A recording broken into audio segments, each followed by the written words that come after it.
Assalamualaikum dear students, welcome to Superior Learning Management System।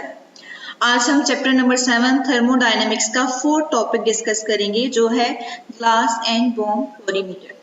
Calorimeter क्या है? Basically एक apparatus है जिससे हम इंथैल्पी चेंज को मेजर करते हैं। इससे पहले हम कुछ इस तरह से डिस्कस कर रहे थे कि हीट चेंज के हवाले से रिएक्शंस के दो टाइप्स हैं, endothermic reaction and exothermic reaction. Endothermic reaction में क्या होता है कि हीट सिस्टम एब्जॉर्ब कर लेता है, सराउंडिंग का टेम्परेचर डिक्रीज हो जाता है, जिससे हम डिटेक्ट कर लेते हैं कि ये एंडोथर्मिक रिएक्शन है क्योंकि सराउंडिंग का टेम्परेचर डिक्रीज हो गया। जबकि एक्सोथर्मिक रिएक्शंस की हम बात करें तो हीट रिलीज होती है, सराउंडिंग का टेम्परेचर इंक्रीज हो जाता है, जिससे हम डिटेक्ट करते हैं कि ये एक्सोथर्मिक रिएक्शन है। लेकिन स्टिल हमारे पास कोई एग्जैक्ट वैल्यू या एग्जैक्ट मेजरमेंट एंथैल्पी चेंज की नहीं आती। तो एंथैल्पी चेंज को मेजर करने का जो पहला तरीका है वो है ग्लास कैलोरीमीटर। ग्लास कैलोरीमीटर को बेसिकली एंथैल्पी ऑफ फॉर्मेशन को मेजर करने के लिए यूज किया जाता है।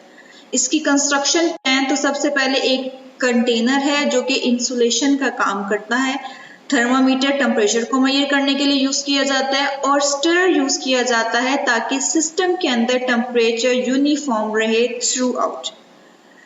आपके सामने ग्लास कैलोरीमीटर शो किया जा रहा है। एक लार्ज बीकर के अंदर एक छोटा बीकर इंसर्ट किया गया है और इन दो बीकर्स के दरमियान कॉटन वूल को इंसर्ट किया गया। इस कॉटन वूल का क्या पर्पस है? ये इंसुलेशन का काम करेगा, सिस्टम से हीट ना तो लीव होने देगा और ना ही सिस्टम में हीट को एंटर होने देगा। प्रोसीजर स्टार्ट करने से पहले हमने रूम टेम्परेचर को मेजर कर लेना है थर्मामीटर की मदद से। फिर रिएक्टेंट्स को वेटेड अमाउंट में के रिएक्शन की अमाउंट पहले से हमने मेजर करनी है, वेटेड अमाउंट में रिएक्टेंट्स को ऐड करना है, लिड को क्लोज कर देना है, और जैसे ही रिएक्शन स्टार्ट होगा हमने इसको कॉन्स्टेंटली स्टिर करना है। जैसे ही रिएक्शन क्लोज होगा तो वो दो सूरत में नजर आएगा, या तो हीट एब्जॉर्ब होगी या हीट रिलीज होगी, तो उसको हम टेम्परेचर की फॉर्म में थर्मामीटर पे मेजर कर लेंगे। अब हमारे पास दो टेम्परेचर्स आ गए हैं, T1 एंड T2, और इस टेम्परेचर चेंज को हम डेल्टा T की फॉर्म में मेजर करेंगे और इस इक्वेशन में पुट कर देंगे।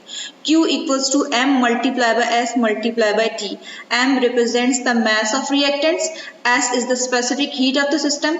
हर सिस्टम की, हर कंपाउंड की स्पेसिफिक हीट कैपेसिटी होती है, जो कि वैल्यू हम लिटरेचर से लेके यहाँ पे पुट करेंगे। यहाँ पे मीडियम जो है वो वाटर यूज हो रहा है तो यहाँ पे स्पेसिफिक हीट ऑफ वाटर हम यूज करेंगे, और T जो है वो टेम्परेचर चेंज हम यहाँ पे पुट करेंगे। Q यहाँ पे हीट को रिप्रेजेंट कर रहा है और ऑब्वियसली हम यहाँ पे enthalpy of formation find out कर रहे हैं, तो Q रिप्रेजेंट्स डेल्टा HF। यहाँ पे क्लास एक और टर्म हमें नजर आ रही है हीट कैपेसिटी की। Heat capacity is the product of mass and specific heat of the reaction, तो इसको हम C से रिप्रेजेंट करते हैं।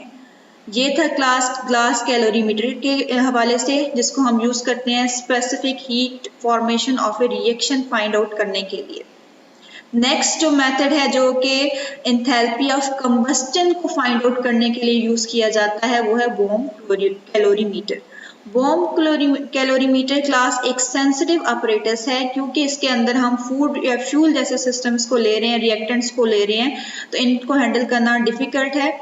और इसके साथ साथ यहाँ पे इस अपरेटस के अंदर इंतहाई कम अमाउंट में ग्राम्स अमाउंट में सैंपल को लिया जाता है।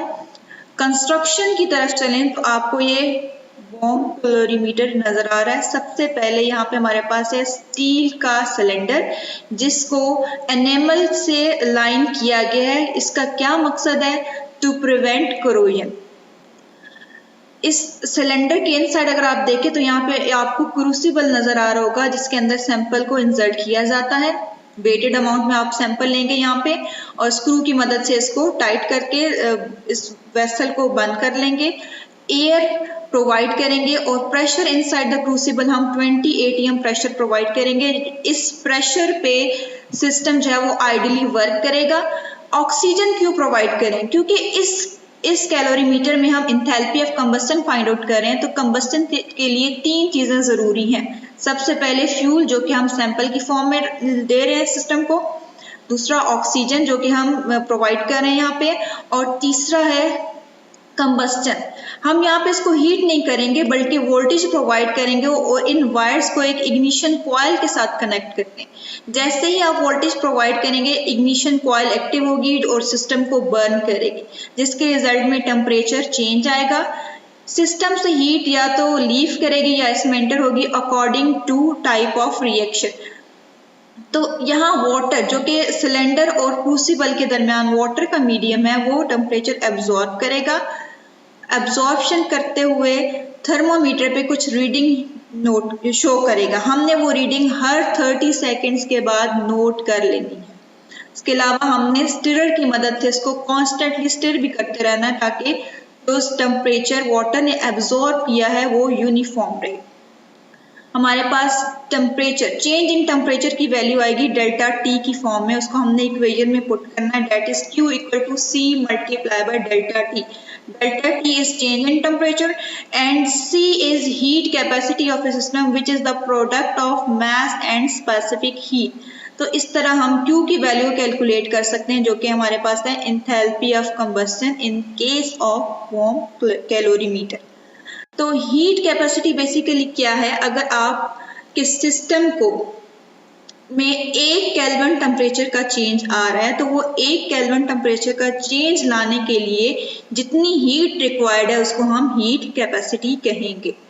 तो ये था class topic number 4 warm and glass calorimeter. इंशाल्लाह नेक्स्ट टॉपिक में कुछ और बातें हम डिस्कस करेंगे।